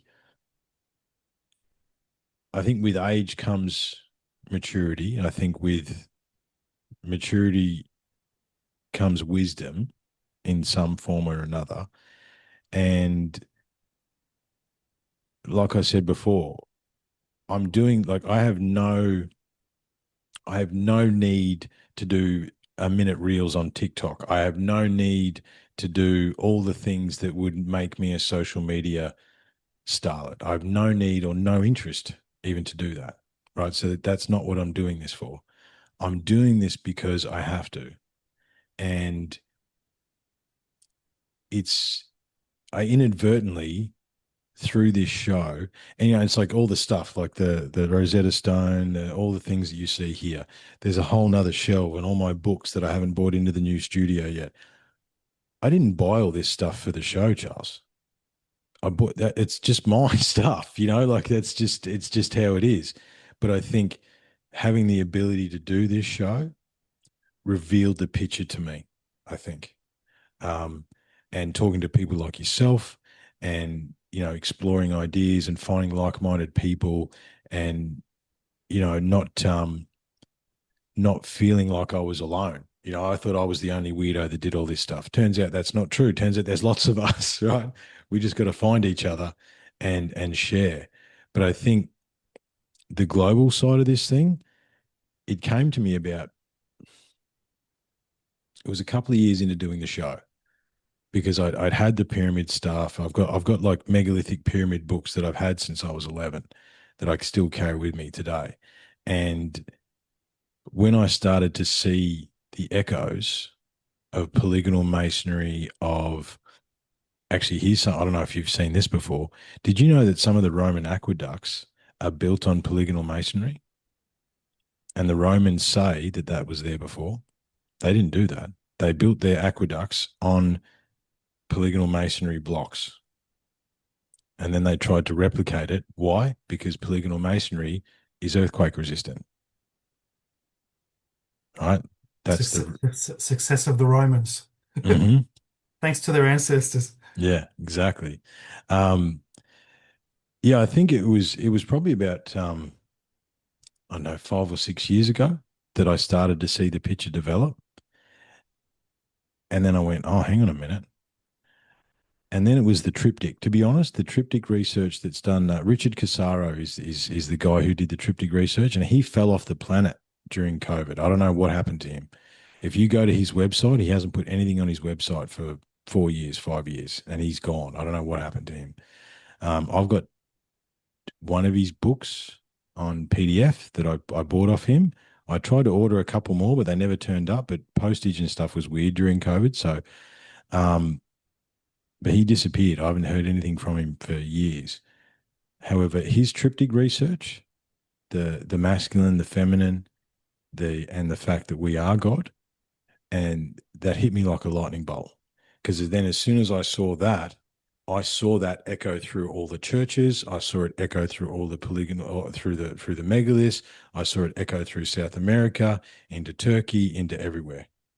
All right, and it's that overarching religion that you talk about that I saw the evidence of, and I went, hang on a minute, this is global, and this is total, and it's everybody, regardless of color, creed, religion. Nothing mattered apart from this, and they left markers everywhere for us to understand, um, in different forms. Like, again, it's not all pyramids. Some of the stuff through Asia is different as well. Actually, I know, my wife went to Bali on a retreat last year, and she took some amazing photos of this temple that's up a mountain in the up 1,000 stairs. That's part of the pilgrimage, is to walk up to this massive temple in the jungle. And I was like, well, where did the temple come from? And she's like, well, I knew you were going to ask me that question, so I asked them. And like, oh, it was always been here. You know what I mean? So it's like, even the locals say that. Who built the pyramid? The gods built it. You know, but who are they, and who are we? And the eternal question, Charles, why? You know, it's But yeah, it was quite funny. One of the boys coined me the weirdo whisperer. Right. And it's like, you know what? I'll take it, because that's how I feel. That's what that's what I do. And yeah, this has been fun, man. I want we need to do this again, because I've got what's going to happen is we're both going to listen back to this and go, oh, we should have said this, that, and the other. Um, so, oh, hang on, give me 2 seconds. We're going to do something cool.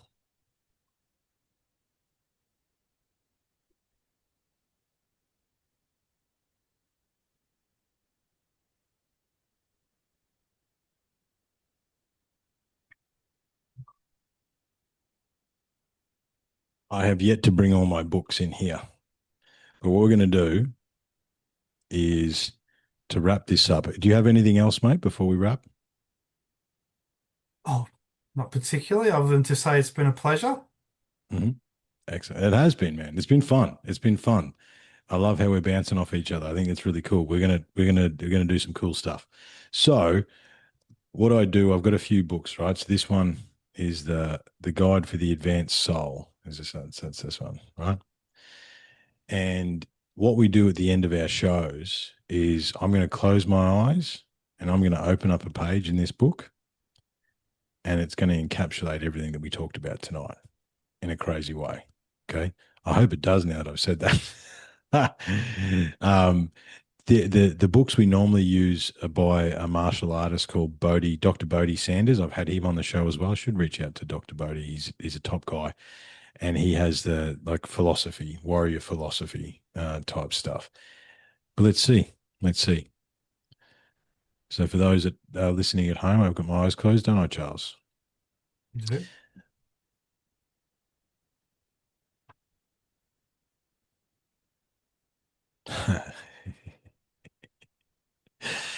Okay, so the first one I read: expand in consciousness.